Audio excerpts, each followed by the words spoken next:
जय श्री महाकालेश्वर भगवान की जय। आज की जो कथा है स्कंद पुराण में वर्णित है, जो कि बहुत ही बढ़िया है। तो आज मैं आपको बताने वाला हूं कि फागुन मास में जो यहाँ पर शिवरात्रि का वर्णन दिया गया है उसका बड़ा ही फल है। तो आइए अपन थोड़ा सा शुरू करते हैं। तो भगवान सनत कुमार जी कहते हैं कि प्राचीन काल की बात है, नारद जी ने प्रजापति दक्ष के 60 पुत्रों की वैराग्य उपदेश देकर ग्रह त्यागी बना दिया था। जो बाबा भोलेनाथ भगवान के जो ससुर जी है दक्ष प्रजापति, उनके 60 पुत्रों की वैराग्य उपदेश देकर ग्रह त्यागी बना दिया था नारद जी ने। तब दक्ष प्रजापति ने इस उज्जैनी पुरी में आकर कुटुंब वृद्धि के लिए तपस्या की थी। दक्ष प्रजापति जी ने महाकाल नगरी में, उज्जैन नगरी में आकर 10,000 वर्ष तक उन्होंने तपस्या की थी। तभी से वह तीर्थ कुटुम्बेश्वर के नाम से प्रसिद्ध हुआ है।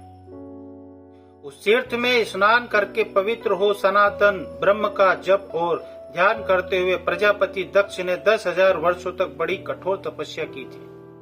उस तीर्थ के प्रसाद से उन्होंने बहुत सी संतानें प्राप्त की।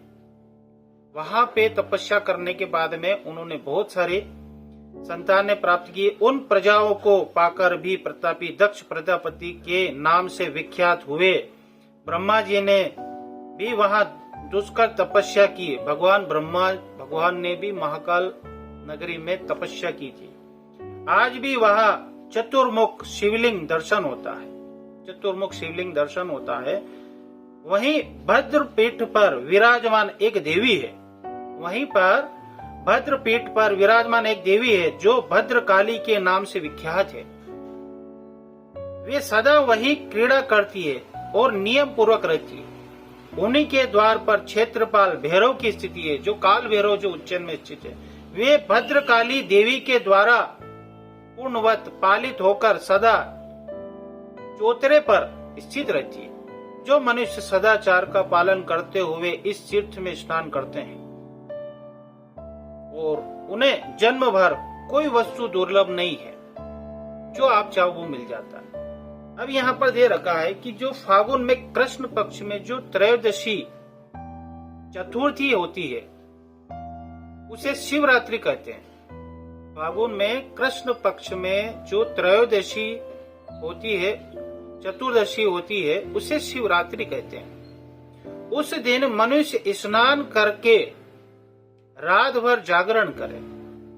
साथ ही बेलपत्र, जल, गंध, उत्तम गंध, बहुत से पुष्प, फल, धूप, दीप, नैवेद्य, वस्त्र तथा आभूषण आदि के द्वारा गणों सहित नित्य अविनाशी शिव जी की पूजा करे।